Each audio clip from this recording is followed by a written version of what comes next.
Hey, Brandon here. Welcome to the channel and thanks for tuning in. Got some more 2024 rookie content for you. I'm going to give you 6 players that we believe are sleepers headed into the 2024 NFL draft. I am joined by my good friend Cody Sherer on the channel here. He's going to give you 3. I'm going to give you 3. These are 3 players each that we believe we're going to target in our rookie drafts next year that are most likely day 3 picks. 1 or 2 of these players might sneak into day 2, but nonetheless, 6 players that you should be targeting in your rookie drafts next year. You play Dynasty, you play Fantasy, and you're looking for a YouTube channel out there that's going to help you scout future classes, starting with the 2024, 2025, and even 2026 classes. That's right. That's how deep we go on the channel. Hit that subscribe button. Thank you for watching and enjoy the show. All right, I'm back with another 2024 rookie show with a good friend of mine, Cody Sherer. Welcome to the channel. Thanks for having me, Brandon. Looking forward to getting into some sleepers here. Some guys that we really need to find those next Puka Nakuas, those next Kyron Williams. You know what I mean? I hear you, man. That is, I think, everyone's goal going into the 2024 rookie season is who is next year's Puka Nakua. So we're going to talk about 6 guys here that are most likely day 3 picks in the NFL. Although I'm not going to, call out a technicality on Corey here because one of his guys I think could be a day 2 guy. But since you're a guest on the channel, Corey, I'm not going to give you a technical. I'm not going to knock you on that, but we'll see. Nonetheless, I think these 6 players, everybody, are players that are going to go mostly in day 3, and we know that we're always looking for those diamonds in the rough in day 3. So let's get right to it, man. The first guy I want to talk about, a player that I've been watching a lot this season, who really emerged, Jaylen Pul from Washington, 6'2", 204-pound receiver. I have multiple videos on this YouTube channel of him. I think I got 3 or 4 from the 2023 season. As you can see, these player cards, everybody, that we're kind of looking at here. We're going to go career statistics, PFF stats, scouting reports, draft and dynasty projections. Feel free to, copy the images here for yourself for your own reference. Not going to go through each and every in-depth portion of these cards, but a lot of good information for you to take a look at. But he had a great year at Washington. I mean, Jalen McMillan was out for the majority of the season, and him and Rome Odunze really just, catapulted Washington's passing game. And it's going to be exciting. They're going to be playing in the college football playoff that we have yet to see, and we'll have to see how that turns out. But Jaylen Pul, I think, is just an outstanding receiver. I think he's going to be a possession receiver in the NFL. I love his ball skills. I love his hands. If you go take a look at those films on the YouTube channel, you're going to see his ability to work all portions of the field. He can win vertical. He can win in the slot. He can win, intermediate in the middle of the field as well. I think he's a good route runner. I like what I see from a technical standpoint. And then he brings to the table one thing I value very highly, Corey. I know you know this, is physicality. I think he's got the strong hands. I think he's got the toughness at the catch point. So I think he's an all-around really good possession receiver. I think an NFL team is going to really like having Jaylen Pul on their team. So you can see under the draft and dynasty projections here, I think he's going to be a 4th or 5th round pick. I mean, I know you're going to talk about a guy that might squeeze into the 3rd round. I mean, Jaylen Pul could possibly go late day 2, but I think he's going to be more a day 3 guy. And there is a possibility he has 1 more year of eligibility. He is a 4-year player. He may surprise us and come back for his 5th year. I'd like to see him go to the NFL. I think he's ready. I think he's going to be a 3rd round rookie pick in our drafts next year, possibly, moving up to the late 2nd round if he gets that day 2 draft capital. And my comp for him is Datavian Wicks. I think they have relatively similar play styles from what I remember watching Wicks last year. And I think he could go to a team where he's going to be a wide receiver 2 on a team, wide receiver 3. He's not going to be a wide receiver 1. Wicks, I feel like playing at Green Bay right now, is starting to emerge as maybe one of the playmakers on that team that they're going to keep for the foreseeable future, being a good solid wide receiver 2 or 3. So Jaylen Pul, everybody, you take a look at the films on the channel here. I like what I see with Jaylen Pul. Yeah, and it's nice to see him that he did so well, because I was actually investing in him a little bit earlier in the season because I thought maybe he would be Washington's wide receiver in 2024. But with McMillan out, we got to see a lot of him this year, and he can really propel himself into some of that day 2 capital. So yeah, good call on you. That's probably your one wide receiver that would make day 2 for us. I'm going to talk about my guy, which I'm not even sure if it's fair to call him a sleeper anymore. With the whole eligibility thing he went through earlier in the season, his name might be a little more under wraps, but I think Devontae Walker out of UNC makes for a great sleeper in this class. If you played college fantasy football, you might know this guy a little bit when he was over at Kent State, dominating MAC defenses before he transferred over to North Carolina this year to be Drake May's #1 wide receiver. Unfortunately, he kind of fell victim to the stupid transfer rule, made him ineligible for like the first half of the season. But I really like some of the flashes he showed. Great size, 6'3", 200 pounds, really smooth athlete at that size. He's hit up to 23.1 miles per hour, gets behind defenses consistently. During the 8-game stretch that we saw him in at UNC this year, he was in a ton of different ways, which I liked. He was mainly an outside guy, as you can see from the stats here, but they used him on end arounds. He caught touchdowns out of the slot. It was clear they just wanted to get the ball in his hands, and that's kind of what you do with the best weapon on your team, right? He showed off some really good hands as well, which was an area I think he needed to improve on from his time at Kent State, which was actually bringing down those averages you see on the graphic card here. But his contested catch rate this year went up to almost 60% this year, catching 7 of 9 contested targets, which was a massive increase from the 28% he caught the year before. And his drop rate improved almost 4% this year. The one area that concerns me is just how raw he is as a route runner, and at the line of scrimmage. He doesn't show a ton of deception, routinely uses the same moves at the line of scrimmage. There isn't much tempo to his routes either. So, and if you're someone who really relies on the analytics, you're not going to like that he's a fifth-year profile as well, which really only consists of 8 games at the Power 5 level. So there's going to be some question mark there if you really how much you want to invest in this guy. But I think he's going to turn some heads at the combine. I think he has a lot of upside. I just think he definitely needs some refinement at the next level. I don't think a day 2 selection is out of the question here. And you'll see on the graphic that his dynasty value, I put it similar to Green Bay wide receiver Christian Watson. But I also think there's some similarities there with him. Watson, probably had worse hands, but an easy athlete, one on athleticism. His testing turned himself into a day 2 selection. We see some of that raw ability with Watson in the NFL as well, but we also see the upside. The Green Bay likes to get his ball in the hands. The end arounds, the same type of usage that we saw kind of from Walker at UNC this year. So I think Walker could see a similar rise after he tests and be valued similarly at the next level.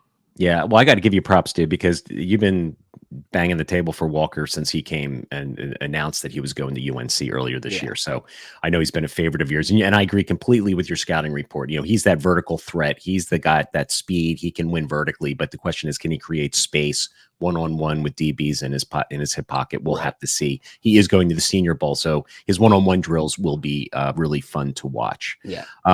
So my second player that I'm going to talk about, Cody Sherer, Missouri running back, 5'9", 214-pound senior. Just played last night, finished out his college season. He was a 2-year, he's been playing for Mizzou for 2 years. He was a JUCO walk-on 2 years ago. The story to me is just fantastic. You could see the relatively lack of career statistics that we're showing here on the cards, because there's only 2 years of statistics for him pretty much out there. But man, I'll tell you watch Cody Sherer. He's just my kind of football player, man. I'm telling you, he's just, for the term that I come to every time I think of Cody Sherer is just a blue collar, tough, physical running back. He's not going to dazzle you with jump cuts and, explosion, but the guy has got, I think, really good vision. He's got cutback ability that I think is really good. He's physical. I love his forward lean. Good size at 5'9", 214 pounds. He adds some pounds and muscle to him at that frame. I think he's an efficient runner when you watch him play, and I think he's got underrated acceleration. I've got 2 or 3 films on this YouTube channel, and I have a rookie scouting report that I would encourage you to also go take a look at, where we get a little bit more in depth in his profile. But I don't know. I just think he's going to be a day 3 pick. He's not going to be a day 2 pick, but I think he's going to be just a tough physical running back. And I think those are the kind of running backs that just, end up sticking around in the NFL. If you've got the physicality and you can be that role player, as we know, the running back by committee is what is happening in the NFL right now. But the knock on him is he's got 2-year productivity, but he did come to the SEC. And he set a record versus Tennessee, Corey, that he ran for 200 yards and had 100 yards receiving versus Tennessee. That was an SEC record. He had 8 100-yard games. Finished out the season with 100-yard running the rock as well. I think he's a 4 through 6 round draft pick. I think he could be a 3rd round. If he gets that desirable landing spot, I think he could sneak into the 2nd round of our rookie drafts. I kind of a Jerome Ford. You were a Jerome Ford guy. I know you were a Jerome Ford guy. And I can kind of see a similar path, right? He's going to land on a team, be a day 3 guy. I don't know what Jerome Ford draft capital was off the top of my head. 5th round or something. 5th round, but he's going to sit behind a potential starter. And, the way Jerome Ford has been able to now, who looked really good this past Sunday, by the way, with Nick Chubb going down, playing for the Browns. I think if this kid gets an opportunity, he's going to be a player that I draft in every rookie draft this year for me. Yeah, and there could even be a little element of like a Tyler Algier thing here, where he gets into a camp as a late round pick, and then he's just a guy who's really good at just everything. You know what I mean? Maybe he's not elite at any one term thing, but he's really good at everything. And I think coaches will love that, just getting those 3-yard gains, those 4-yard gains, and being able to pop off a little bit afterwards. So very nice player right there, and finished off the season really well yesterday against OSU. So that was nice to see. Yeah. I'll head over to my first running back on this list, another guy who's going to be in the playoffs, heading over back to Washington. And I'm going to talk about Dillon Johnson, the running back there. He's been a really interesting guy to follow through his career, because for a good chunk of his career, he was stuck in that Mike Leach area system over at Mississippi State. They would use multiple backs. They maybe put him in short yardage situations, which is the first time his play strength really caught my attention. But otherwise, like, it was just swing passes, short passes to the flats. All of that actually created a pretty nice receiving profile. I mean, the guy has caught over 160 passes in his collegiate career. And I know a lot of it is short stuff, but he's clearly comfortable catching the ball. And it shouldn't be an issue at the next level, which is something we like to see. The biggest question was always about him as a rusher, because they wouldn't give him a big workload. At Mississippi State, in all the 3 years there, he only ran the ball more than 11 times on 3 occasions. I think that might be the reason he decided to opt for the transfer to Washington this year. And it was a slow start, but he's really picked up over the back half of the season and become a workhorse for the Huskies. From week 5 on, he's only rushed for less than 80 yards on 1 occasion, and he scored 12 touchdowns on the year, all while battling injuries and showing that physical and mental toughness that teams love to see at the next level. He's a tough runner, shows some good leg drive, some good pad level, knows how to use that 6 foot, 218-pound frame, shows some good burst and some good vision off the line, can be a little bit of a slippery runner, but home run speed, probably never going to be his calling card. He does have a 4.5 40-yard dash, which is verified in high school. So even, high 4.4s, low 4.5s, that's going to be a fine number for him at the next level for what he's expected to do. But, like any running back in the NFL, the value continues to dwindle downwards a little bit, unless you have a truly elite profile. You're likely looking at a day 3 selection for him with an uphill battle at the next level. But Johnson has the kind of talent and the receiving chops to be one of these guys, like I was talking about with Algier, who maybe pops in training camp, earns a number 2 role somewhere that he can maybe turn into a few spot starts. Or, even like the guy I compared his dynasty value to here in the graphic, Minnesota running back Alexander Madison, maybe show enough to be in that number 2 role to get a shot at a starting gig down the line, maybe a couple years from now. So like any running back, opportunity is really going to be king, and there's downside to any late running back you take. But I honestly think Dillon Johnson's got some talent worth keeping an eye on and spending, that 3rd or 4th round dynasty pick on and stashing him and just seeing what happens. Yeah, you can't go wrong. I mean, really. I mean, we in our rookie drafts we have 5 rounds, right? So in the 4th and 5th round, these are the targets that we're talking about to try and target. So I want to, it was really interesting. I was looking at his profile too, Corey. He caught so many balls at Mississippi State, and they really didn't use him in the passing game in Washington this year, which is really surprising. Not really, yeah. And which is, I know they had a lot of other pass catchers there, but they, so he does got that receiving profile, which is, we know playing fantasy football, we love those running backs that can catch the ball out of the backfield. Absolutely. Yeah. So my third guy, one of my favorite day 3 picks in the draft, Jacob Cowing, a wide receiver from Arizona, 5'11", 175-pound senior.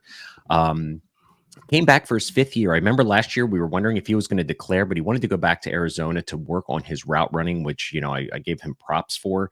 The Alamo Bowl he just played in this week, 7 Great receptions, finish. 152 yards, 2 TDs. He scored the game-winning touchdown with a bum hamstring, and he's just a tough overall player. And if you look at his scouting report, I think he could be a dynamic slot receiver in the NFL. He played primarily out of the slot. You can see here on the player card, 75% of the slot. Is not going to be much of a boundary guy, but man, I think he's a twitchy athlete. I think he's a technical route runner. I love the way he tempos his runs. If I've watched a lot of film, I think I got 2 or 3 films on this channel as well. I actually am going to be posting his film from the Alamo Bowl game here in the next day or 2, so you can go take a look at it. But I think he's an explosive yak producer too. I think he's an all-around really, really good running or wide receiver. And I think with as deep as this wide receiver class is at the top, he's going to be an early day 3 pick. I wouldn't be surprised maybe he gets maybe round 3 if a lot of wide receivers come off the board, but most likely a day 3 pick. People are going to knock his small frame. There's not a lot of 5'11", 175 receivers that really make it to our dynasty rosters to become consistent producers. But I think he's going to be a third round rookie pick for us. And Jaden Reed is my player comp for him. I think he could have a very similar. I know we're really selecting a lot of Green Bay Packers here for our comps, but I think he could take a similar path. I mean, find himself as a wide receiver 2 or 3 on an NFL team. And if he gets that great landing spot with a good quarterback, a good offensive system, like I'd love to see the Eagles nab a guy like Jacob Cowing to be our slot receiver, a guy that I think can just win, the middle of the field and provide you that yak explosion with the ball in his hands. I think he's just an overall really, really good, day 3 sleeper for us to consider in our rookie drafts.